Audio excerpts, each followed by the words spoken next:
Russia has defeated dozens of Ukrainian anti-tank missiles with its tanks in a 3-week battle. Despite inflicting terrible losses with their armored vehicles on Ukraine's stockpile of anti-tank missiles, Russia has lost the largest tank battle of its failed invasion of Ukraine. Just 40 miles southeast of the city of Donetsk, the town of Vuhledar has become a killing ground for Russian tanks. It's here that the largest tank battle of the entire war took place over the course of 3 weeks, with Russia suffering catastrophic losses. An estimated 130 tanks and armored vehicles have been destroyed, causing such a massive shortfall of equipment that Russia has been forced to rely on infantry assaults against stubborn Ukrainian defenders. The loss has hit both the Russian military and civilian population particularly hard. Tank warfare is mythologized to truly legendary proportions by the Russian people. This worship of the mighty machines and the devastation they unleash spurred on by the Second World War. In massive battles of truly apocalyptic scale, hordes of T-34s took on German panzers, ironically on the same Ukrainian fields that Russia is now committing almost daily atrocities in. The tank is seen as a symbol of Russia, strong, tough, and unstoppable. Same way that Americans idolize their state-of-the-art aircraft, Russians loved their tanks, which makes this loss particularly devastating.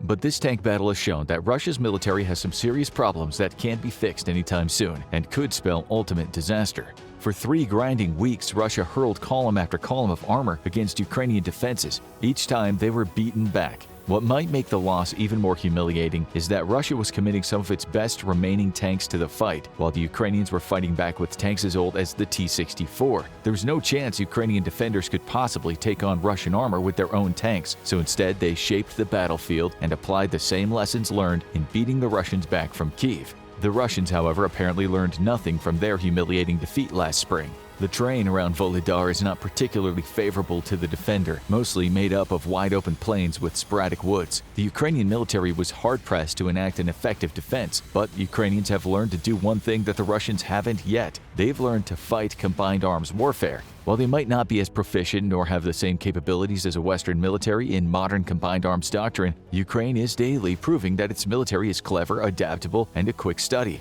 The key to victory for the Battle of Vuhledar would be forcing the Russians to fight on Ukraine's terms. That meant shaping the battlefield by forcing the Russians to attack where Ukraine wanted them to attack. To achieve this, the UAF dispersed hundreds of anti-tank mines in the fields outside of Vuhledar, peppered with a healthy dose of anti-personnel mines to discourage any would-be minesweepers. With mostly flat terrain and huge fields of view, though, any Russian unit stupid enough to try to demine an area would immediately come under artillery fire. But the Ukrainians didn't mine everything. Instead, they just left clear corridors wide open to the Russians and free of mines. These corridors were just big enough for 2 or 3 tanks to travel side by side, but no more. Straying from the cleared path would mean death for a Russian tank. Even if the mine didn't destroy the vehicle entirely, it would damage or destroy the treads. At that point, the tank would become a sitting duck for Ukrainian artillery. You don't have to be Sun Tzu to know that the last thing you want to do is to attack where your enemy wants you to attack. And yet, acting in a way that can only be described as aggressively stupid, Russian commanders ordered their tanks into battle along these unmined paths. What happened next is surprising literally no one, except perhaps the Russians, who repeated their mistake over and over and over again. The Ukrainians employed the exact same ambush tactics they unleashed on the Russians at the start of the war, and bizarrely, the Russians have apparently not adapted to them or learned from them in any way. If anything, though, Ukraine was now laying these ambushes even better than before, thanks to a year of combat experience. First hunter-killer teams of infantry armed with American javelins and Ukrainian Stugna anti-tank missiles were dispersed on either side of the killing field. Because anti-tank mines are designed to only be detonated by the massive weight of an armored vehicle, Ukrainian ambushers could tread through rich minefields without fear, digging themselves into holes or hiding under bushes. Each anti-tank team could fire several anti-tank missiles before retreating.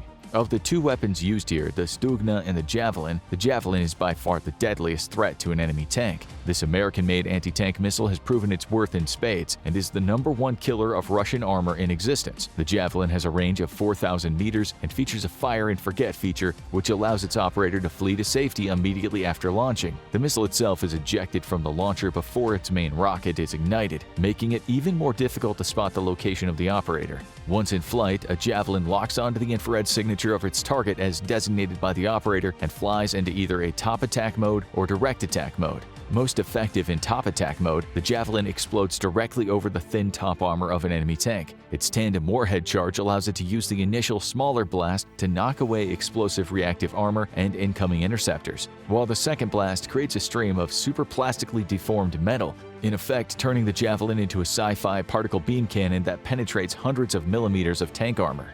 The Stugna missile is less advanced than the Javelin but can still be incredibly deadly. Ukrainian developed, the Stugna can take out the best tanks Russia can put out in the field, and also utilized a tandem warhead to defeat ERA and up to 800 millimeters of armor. Unlike the Javelin though, the Stugna is a dumb missile and needs an operator to keep the target in the crosshairs of the launch unit. This lets the Stugna effectively ride a laser beam directly to the target in question. Armed with both AGM variants, Ukrainian hunter-killer teams posed a deadly threat to Russian armor. But that's not the only surprise the Ukrainians had waiting for Russian tanks outside Vuhledar. Ukraine fielded its own tanks as well, but operated largely older tanks than those fielded by Russia, needing to be careful about their deployment. Ukrainian tanks were thus dug into their own defensive positions or hidden under camouflage nets. Some tanks were even buried deep into the soil in reverse-slope defensive positions dug into the ground. This allowed their tanks to hide the bulk of their body behind mounds of dirt, exposing only their turrets. While not effective against top-attack munitions or direct hits from artillery, a vehicle defensive fighting position can dramatically increase survivability against front and defilade attacks. Given that the Ukrainians knew exactly where the Russians would attack, they were able to pre-position their tanks defensively to meet Russian armor head-on. This would be important as traditional military doctrine calls for a fight into the ambush in order to neutralize it. Ukrainian tanks would be a wall of solid steel that Russians broke against if they tried to push forward, and would lend their own firepower to the killing of Russian armor. Next, because the Ukrainians had carefully created clear corridors free of mines, they were able to sight in their artillery extremely effectively onto predetermined firing points. Normally, artillery can be a bit of hit and miss, but when you know exactly where your enemy is going to be and you have good range information, even dumb non-precision artillery can be brought to bear with devastating precision. The Russians were facing a significant death trap, and the results speak for themselves. Upon sighting a Russian attack, the Ukrainian field commander in charge of the defense would call for artillery to prepare while dispatching his infantry into their ambush positions. Friendly tanks couldn't turn their engines on for fear of giving themselves away, either due to their thermal signature or the noise of their massive idling engines. Yet the tank engines needed to stay warm in order to quickly be fired up for combat, and thus the Ukrainians used kerosene-burning heaters next to their engines to keep the tanks ready to go at a moment's notice. Once the Russians figured out the extent of the defensive minefields, their armor would advance into the narrow corridors kept clear of mines. The defenders would allow the Russians to penetrate deep into their defensive sector before launching their ambush, replicating the exact same tactics they used north of Kyiv. With a single command, to battle, hell itself would break loose upon the Russians. First up were the Javelin and Stugna anti-tank teams. Each team would have different instructions assigned to them, with different teams responsible for striking at different parts of the Russian formation. The most critically important targets were the tanks in the front and rear of the formation, as eliminating those would create a bottleneck for any vehicles trying to either push through the ambush or retreat out of it. Next, the anti-tank teams would open up on the tanks in the body of the formation, sowing chaos and panic. Javelin missiles in top attack mode left no survivors, and Stugnas used against the thinner side armor of the Russian tanks rarely failed to destroy their targets. Just as the infantry unleashed their attacks, the hidden Ukrainian tanks, supplemented by a mobile reserve not sitting in prepared positions, would open fire on the head of the Russian formation, lending their own fire to the killing. Sometimes Ukrainian tanks would not even have a good line of sight to their targets and instead use drone operators to sight in their attacks. This only added more confusion as unseen tanks opened up on the front rows of the Russian column while their own tanks struggled to find a target to shoot back at. Seconds later, artillery using predetermined kill zones would open up. Since the Ukrainians knew exactly where the Russians would be, there was little correction or adjustment needed. The simple command of "to battle" was enough. Gun crews simply had to start loading and firing rounds as fast as they could manage. As the vehicles began to move out of the designated killing field, drones would provide live correction for artillery. Most of the artillery being used was American M777s and French Caesar howitzers, and the effects were devastating. Tanks were largely able to shrug off non-direct artillery hits, but thinner infantry fighting vehicles would be shredded by the sheer volume of fire. Given the narrow avenues of approach, direct hits on tanks were also common, further adding to the carnage. Russian crews fleeing their damaged or destroyed vehicles would be cut down by the ranging artillery or machine gun fire from infantry on the flanks of the ambush. One Ukrainian commander even confirmed the use of HIMARS against a Russian column that had stopped. In modern war, sitting still is death, and precision HIMARS rockets devastated the entire Russian column, sending survivors fleeing. The slaughter was maximized thanks to the panic of Russian tank crews. Upon realizing they were caught in an ambush, Russian crews would try to retreat, running straight into the disabled or destroyed vehicles at the rear of the formation. In desperation, many tanks simply risked driving into the shoulders of the thin dirt roads that marked the safe approaches past the Ukrainian minefields. Inevitably, the vehicles would strike an anti-tank mine and either be destroyed or disabled, their crews having little chance of survival fleeing on foot from the veritable storm of metal raining down on them. However, for Russian vehicles that managed to withdraw from the battle, there was another deadly surprise waiting for them.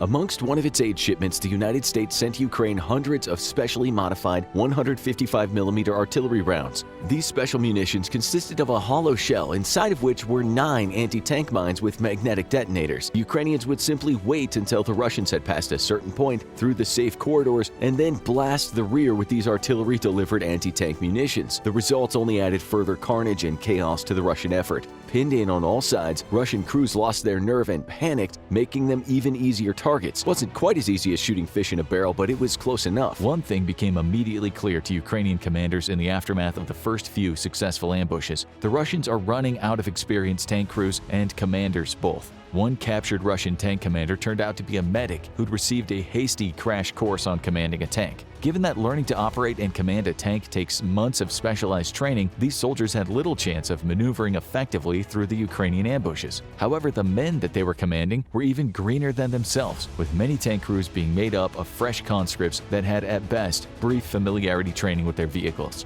Even more than the loss of their tanks and IFVs, this is a sign that the Russian war effort is in serious trouble, yet it hardly comes as a surprise. Russia's elite tank crews were all decimated during the spring of 2022 in the offensive for Kyiv. Those that survived were relocated to the east, where they faced off against the famously highly successful Ukrainian counteroffensive in the fall. The absolute best of Russia's best tankers, the 1st Guards Tank Army, was routed outside of Lyman to the north of Ukraine. This was the best equipped and best trained Russian tank force, meant to ride straight into the teeth of NATO's most formidable defenses and emerge victorious. What's curious though is that many of Ukraine's own tank crews are also green and inexperienced recruits, or they were when they were conscripted and joined voluntarily a year ago. In the battle for Vuhledar, many tank crews had simply learned their craft on the go, as Ukraine's most experienced tankers are currently in Western Europe learning to operate Leopards and Abrams tanks. The fact that the rookie Ukrainian troops are surviving long enough to become veteran tankers and Russian crews are not is a clear indication of the direction of this war.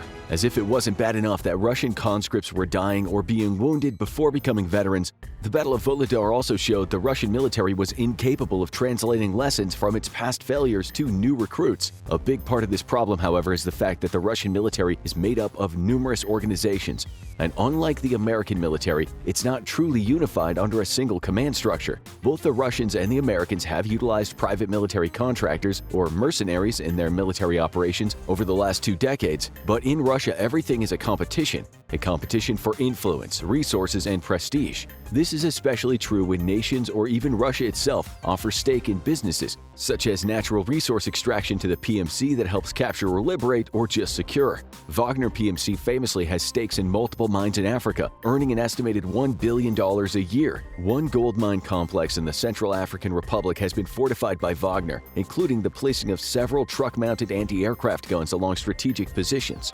Wagner has not allowed any UN investigation into its mining operations, which are rife with stories of human rights abuses. In fact, Wagner forces have shot down multiple UN drones attempting to gather visual intelligence on their mine complexes. Vuhledar is home to 2 very productive coal mines, potentially worth billions to whoever controls them.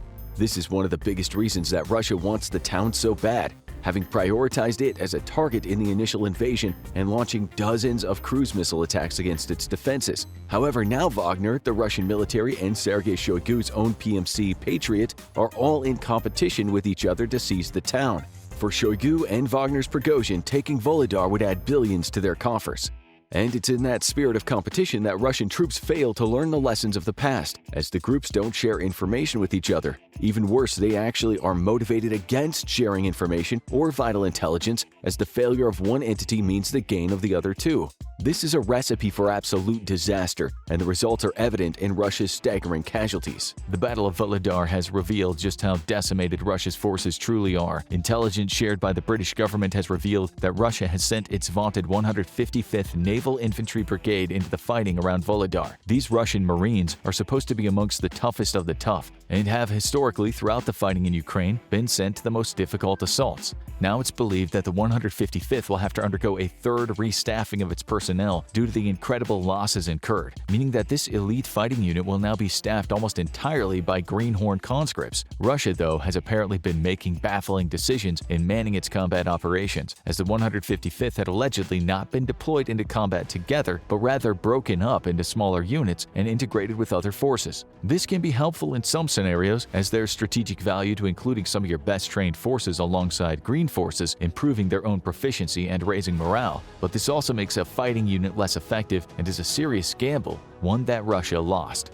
What's truly bewildering about the battle for Vuhledar, though, is the stubbornness of the Russian forces, which itself is very well documented. In the US military, there's a saying, never reinforce failure. However, reinforcing failure is practically the way of war for Russia, and we mean this very literally. Time and again, Russian forces have stubbornly, outright, stupidly undertaken head-on assaults into the same well-prepared Ukrainian defenses despite catastrophic losses in previous attempts. In May of 2022, Russian forces attempted to cross the Seversky Donetsk River and met with disaster. Ukrainian artillery had sighted the Russian bridge crossings and lay in wait until the Russian vehicles began to roll over them. They allowed part of the formation to cross the river before opening fire, devastating the bridge, vehicles stuck on it, and vehicles from the other side waiting to cross. On the Ukrainian side, Russian forces found themselves cut off from retreat and decimated by waiting Ukrainian infantry and armor. Russia lost an estimated 70 vehicles in the crossing attempt, but they were about to reinforce failure in a truly bewildering way. Just a few miles away, Russian forces set up another river crossing